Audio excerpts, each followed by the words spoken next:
Mark Zuckerberg doesn't carry a gun. He doesn't command an army. He doesn't rule a country. Yet every single day, he influences how billions of people think, feel, and behave.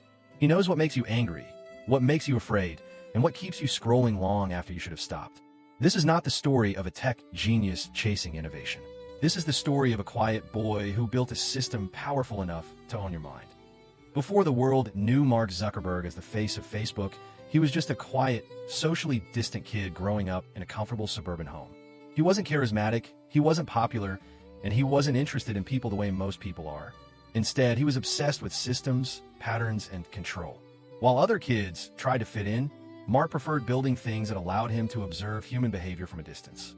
Even at a young age, he showed little interest in emotion, but deep curiosity about how people react, interact, and compete.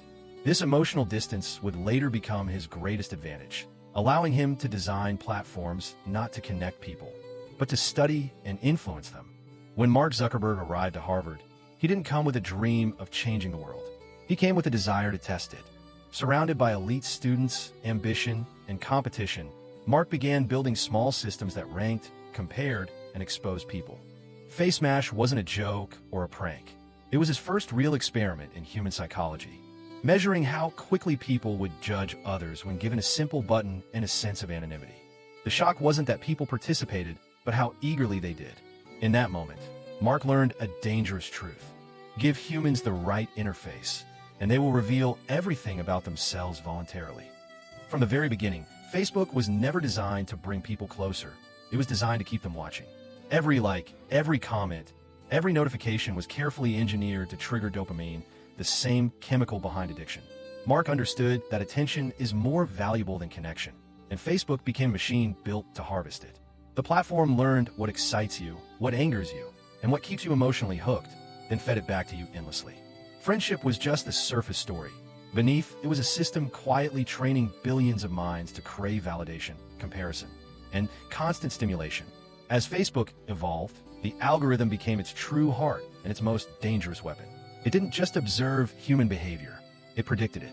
By tracking every pause, click, and reaction, the system learned your fears, desires, political beliefs, and emotional weaknesses. It knew when you were lonely, insecure, or angry, and it knew exactly what content would keep you engaged the longest. Over time, Facebook stopped showing you reality and started showing you a version of the world designed specifically to control your attention. Without realizing it, billions of people surrendered their thoughts to a machine that understood them better than they understood themselves. As Facebook grew, its influence quietly moved beyond friendships and into politics, power, and global opinion. Elections, protests, and social movements were no longer driven only by people in the streets, but by what appeared in their news feeds. Governments realized that Facebook could amplify anger, divide societies, and shape narratives at an unprecedented scale. Mark Zuckerberg found himself controlling a platform powerful enough to sway democracies, yet he remained publicly silent, hiding behind neutrality while algorithms decided what billions would see and believe. At that point, Facebook was no longer just a company. It had become an invisible force capable of manipulating the world without ever taking responsibility. With immense power came consequences that even Facebook could no longer hide.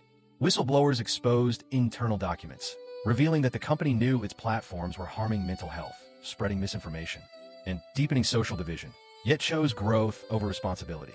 Public trust collapsed as Mark Zuckerberg was dragged before governments and lawmakers, forced to explain how a social network had become a global psychological experiment.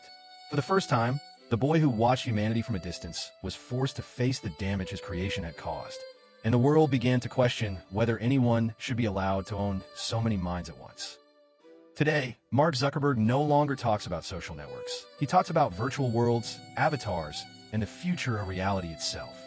Facebook became Meta, but the core idea never changed. Control the environment, and you control behavior.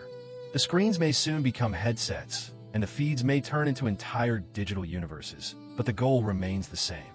The quiet boy who once observed people from behind a screen is still watching, still learning, and still shaping how billions experience the world. The question is no longer whether Mark Zuckerberg owns your mind, but how much of it you are willing to give away.